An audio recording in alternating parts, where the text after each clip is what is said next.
ललद्यत का तीसरा वाक है, आई सीधी राह से गई न सीधी राह, सुषुम सेतु पर खड़ी थी बीत गया दिन आहा, जेब टटोली कोड़ी न पाई, माजी को दूं क्या उतराई। यहाँ पर जो कवयित्री है वो कहती है कि मैं आई सीधी राह से, परमेश्वर पिता जो परम पिता परमेश्वर है उसके घर से मैं सीधी राह आई थी, यानी शुद्ध और पवित्र आत्मा के रूप में आई थी। गई न सीधी राह पर संसार की माया में इतनी उलझी कि मैं सत्कर्म न कर सकी और गलत गलत काम करने लगी, गलत रास्ते पर चलने लगी। मतलब माया, मोह, लोभ, अहंकार आदि विषय विकारों में फंस करके मैं वैसे ही काम करने लगी, ईश्वर को याद करना भूल गई। फिर आगे कहती है, सुषुम सेतु पर खड़ी थी बीत गया दिन हा। फिर उसके बाद जब मैंने ईश्वर को प्राप्त करना चाहा तो हठ योग में फंस गई। सुषुम सेतु पर खड़ी थी। सुषुम एक्चुअली क्या होता है कि ईड़ा, पिंगला और सुषुम्ना 3 नाड़ियाँ होती हैं हमारे मस्तिष्क में, मस्तिष्क के ऊपर, यहाँ आँखों के ऊपर। तो यहाँ पर जो सुषुम सेतु है ना, सुषुम्ना नाड़ी है जो ईड़ा और पिंगला का केंद्र होता है, मध्य भाग होता है, तो उसे सुषुम सेतु कहते हैं। ये हठ योग की एक विधि है। तो कहते हैं, ये जो कवयित्री है वो बता रही हैं कि मैं हठ योग की विधियों में ऐसी उलझ गई और बीत गया दिनहा, और समय मेरा बीतता गया, मुझे ईश्वर की प्राप्ति नहीं हो सकी। और मैंने पहले तो संसार की माया में, दुर्गुणों में अपना जीवन, अपना समय व्यतीत कर दिया, और जब ईश्वर की याद आई तो मैंने हठ योग करके अपना समय बर्बाद किया। मैं खड़ी रही, यानी ईश्वर की प्राप्ति के लिए मैं इंतज़ार करती रही और समय बीतता गया। अब कहती हैं, जब जाने का टाइम आया, वापस ईश्वर से मिलन का समय आया, जेब टटोली कोड़ी न पाई। जब मैंने आत्ममूल्यांकन किया, अपने बारे में सोचा कि मैंने कितने अच्छे काम किए हैं, क्या क्या किया जिससे ईश्वर की प्राप्ति हो सके, तो आत्म आलोचना करने पर पता चला, जेब टटोली यानी आत्म आलोचना करना, अपना मूल्यांकन करना, कोड़ी न पाई तो मुझे कुछ भी नहीं मिला। मैंने सत्कर्मों का एक भी कौड़ी मैंने कमाई नहीं, इस संसार में आकर मैंने समय ही व्यतीत किया, व्यर्थ किया। मैंने एक भी कौड़ी नहीं पाई, एक भी ऐसा कर्म नहीं किया कि मुझे ईश्वर की प्राप्ति हो सके।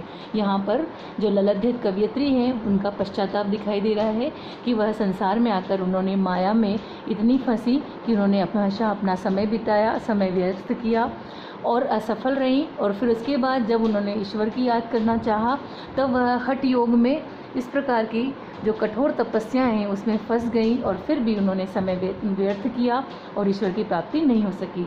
जब ईश्वर को जो माझी है, माझी यानी जो नाविक है, जो नाव चलाने वाला, जो हमें नदी के पार ले जाने वाला, वह ईश्वर का नाम ईश्वर बताया गया है, यानी इस भव सागर से पार कराने वाले ईश्वर को जब कुछ उतराई, यानी ईश्वर को प्राप्ति करवाने के लिए जो भी उसका मूल्य है, जो मेहनताना है, वह देने के सत्कर्म रूपी जब मेहनताना देने की बारी आई तो उन्होंने अपना आत्ममूल्यांकन किया तो उनके पास कुछ भी नहीं था। यानी उन्होंने पूरे जीवन में, अपने पूरे जीवन में सत्कर्म के नाम पर कुछ भी नहीं कमा पाई।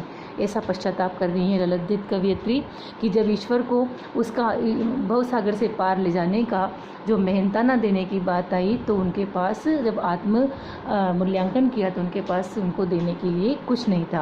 कहने का तात्पर्य ये है कि जब ललद्यत कवयित्री अपना आत्ममूल्यांकन करती हैं कि मुझे ईश्वर की प्राप्ति हो जाए, तो वो सोचती हैं कि मैंने तो ऐसा कोई कर्म ही नहीं किया कि ईश्वर की प्राप्ति मुझे, ईश्वर का सानिध्य मुझे हो सकता है, क्योंकि मेरे पास ईश्वर को अर्पण करने के लिए कुछ भी शेष नहीं बचा। आई सीधी राह से, एक बार फिर देखेंगे, कवयित्री कहती हैं कि मैं सीधी राह से, यानी मैं इस संसार में शुद्ध पवित्र आत्मा के साथ या आत्मा लेकर आई, गई न सीधी राह पर इस संसार में जब मैंने अपना समय व्यतीत किया तो मैं इस संसार में या माया में या अपने जो मानवीय दुर्गुणों में फंस गई, जो लोभ, लालच, अहंकार आदि दुर्गुणों में फंस गई। मैं सीधी राह नहीं चल पाई, सत्कर्म अर्जित नहीं कर पाई। फिर कहती है कि जब मुझे ईश्वर की याद आई या ईश्वर के मिलन के लिए मैंने कोशिश की तो भी क्या किया, हठ योग में मैं उसका, ईश्वर का इंतज़ार करती खड़ी रही। मैंने कठिन हठ योग किया और फिर भी मैंने ईश्वर की प्राप्ति नहीं की। बीत गया दिनहा, इस प्रकार से मैंने अपना समय असफल कर दिया, व्यर्थ कर दिया।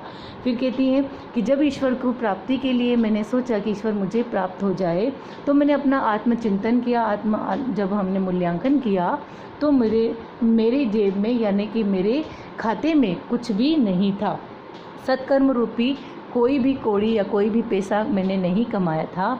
मांझी को दूं क्या उतराई, तो इस भवसागर इस संसार से पार ले जाने के लिए इस ईश्वर को मैं सत्कर्म रूपी मेहनताना क्या दूं, मेरे पास कुछ भी नहीं है। यहाँ पश्चाताप दिखाई दे रहा है ललित कवयित्री का। वह कहना चाहती हैं कि हम जीवन में कुछ भी नहीं कर पाते, अपना समय व्यर्थ कर देते हैं, और जब भी ईश्वर की याद आती है तो हम कठोर उपासना में और दिखावे की उपासना में फंस जाते हैं और समय बीत जाता है। जब अंतिम समय आता है तो ईश्वर को देने के लिए हमारे पास सत्कर्म रूपी मेहनताना शेष नहीं बचता।